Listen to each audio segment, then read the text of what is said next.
एक लंबे समय से इस तरह की कोई फिल्म नहीं देखी जिसके बारे में हम बात करने वाले हैं। मोमाकू एक ऐसी फिल्म है जिसके टाइटल को समझने के लिए आपको इस शब्द का संधि विच्छेद करना होगा। मोमाकू से मतलब है मोटर, माचिस और कटर, और इन्हीं तीनों पर यह फिल्म बेस्ड है। और नाम से ही फिल्म के लिए एक्साइटमेंट बढ़ जाती है और यह एक्साइटमेंट फिल्म के लास्ट तक बनी रहती है। एक बहुत ही लो बजट में बनी ये क्राइम थ्रिलर फिल्म है जिसमें बीच बीच के कॉमेडी का मसालेदार तड़का और इमोशनल सीन्स की चाशनी आपको एक टेस्टी मूवी परोसने में कामयाब रहती है। कहानी की पृष्ठभूमि है हरियाणा का एक गांव। हरियाणा में बनी फिल्मों को लेकर मैं सजग हो जाता हूं क्योंकि मुझे वहां की लैंग्वेज, वहां का बात करने का टोन बहुत पसंद है और मैं उससे वाकिफ भी हूं। तो फिल्म की कहानी एक रात की है जब एक एटीएम चोरी हो जाता है। अब एटीएम चोरी का मतलब ये नहीं कि एटीएम से पैसे निकाल लिए गए। ये हरियाणा की फिल्म है, यहाँ पूरा एटीएम ही उखाड़ के ले जाया जाता है और एटीएम को रखा जाता है कई एकड़ के खेत के बीच बने एक मोटर रूम में। और इसी मोटर रूम में एटीएम मशीन को काट के पैसे निकालने की प्रक्रिया शुरू होनी होती है। लेकिन ऐसा होने से पहले ही इतनी सारी चीजें घट जाती है कि आप फिल्म से बंध जाएंगे। फिल्म का स्क्रीन प्ले जबरदस्त है। एक छोटे से रूम में सीन को जिस तरह से सेटअप किया गया है वो बेहतरीन है। इतना ही नहीं, आउटडोर सीन्स में जिस तरह की सिनेमेटिक लाइटिंग करके पूरे माहौल को इतने इफेक्टिव वे में प्रेजेंट किया गया है कि स्क्रीन प्ले की बारीक लिखाई की आप भी तारीफ करेंगे। फिल्म में लीड भूमिका निभाई है जतिन सरना ने। उसका पॉजिटिव किरदार है, लेकिन ऐसी सिचुएशन में ये फंसे इंसान की कहानी दिखाई गई है जिसके साथ एक समय पर आकर आपको सहानुभूति होने लगेगी। जतिन सरना एक ऐसे एक्टर हैं जो रॉ किरदार में अपना बेस्ट देते हैं जहां उन्हें कोई देसी किरदार निभाना हो। वो खुद हरियाणा से है तो हरियाणवी टोन में तो उन्होंने बेहतरीन प्रदर्शन किया है, बट अनेकों मौकों पर अपने एक्सप्रेशन से भी वो अच्छा परफॉर्म करते दिखे हैं। इनके अलावा तुषार दत्त और गौरव शर्मा भी अपने किरदारों को बढ़िया निभाते हैं।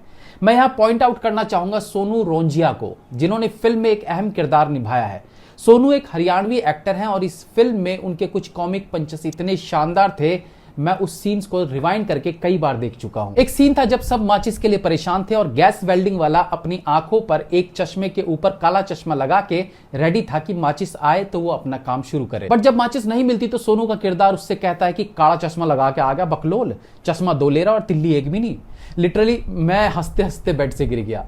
कॉमिक सीन इसी बंदे की तरफ से ज्यादा क्रैक हुए हैं। इनके अलावा यशपाल शर्मा अपने चित परिचित अंदाज में बढ़िया करते नजर आते हैं। कम बजट में भी जिस तरीके से कुछ एरियल शॉट्स लिए गए हैं, कार पासिंग सीन्स या फिर जिस तरह से एक्शन सीन्स को दिखाया गया है, लाइटिंग रखी गई है, वो सब कुछ इसे एक रिच लुक देता है। और ये एक ऐसी फिल्म है जहां मेकर ने कम पैसों में बेस्ट दिखाने का पूरा प्रयास किया है। लिखाई बहुत बढ़िया है, डायलॉग्स सिचुएशन के अनुरूप लिखे गए हैं और उसमें भी जो फनी लाइंस लिखी गई हैं वो तो कमाल ही है।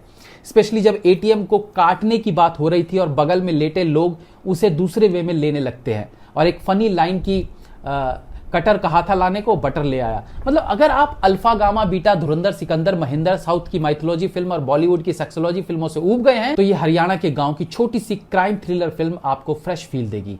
हालांकि मैं फिल्म के क्लाइमेक्स से थोड़ा और बेहतर चाहता था। वो आजकल फिल्म को एक एज पे लाके खत्म करने का जो प्रचलन है ना, वो यहां भी निभाया गया है, बट वो क्लाइमेक्स सेटिस्फैक्शन में थोड़ी कमी रख छोड़ता है। मतलब कहानी को हैप्पी एंडिंग पर खत्म किया जाता या सैड एंडिंग पर, बट मजेदार में नहीं। डायरेक्शन किया है कुलदीप कुणाल ने और बेहतरीन डायरेक्शन किया है। जब संसाधन सीमित हो तभी काबिलियत का पता चलता है और कुलदीप कुणाल ने वो काबिलियत दिखाई है। सिनेमेटोग्राफी बढ़िया है, खेत, लाइट्स और ठंड को बहुत सिनेमेटिक वे में दिखाया गया है। इस फिल्म में अच्छा यह भी था कि सारे एक्टर्स हरियाणवी ही रखे गए हैं और मैं यही बात हमेशा से कहता आया हूं कि जिस पृष्ठभूमि की फिल्म होती है एक्टर्स वहीं के क्यों नहीं लिए जाते। क्योंकि बिहारी किरदार के लिए जबरदस्ती ऋतिक रोशन को काला बनाया जाता है, क्यों हरियाणवी डॉन की भूमिका के लिए पंकज त्रिपाठी को लिया जाता है। हालांकि अपनी काबिलियत से दूसरी लैंग्वेज पर एक्टर द्वारा कमांड बनाया जा सकता है, लेकिन उसमें भी चालाकी काम आती है। ऋतिक रोशन को भोजपुरी नहीं आती तो भी उन्होंने शब्दों को क्लियर बोल के अपनी भोजपुरी ना बोल पाने की पोल को खुलवा ली। पंकज त्रिपाठी को हरियाणवी नहीं आती, लेकिन उन्होंने चालाकी से धीरे धीरे बोल के शब्दों को खा के अपनी हरियाणवी ना बोल पाने की कमजोरी को छुपा लिया।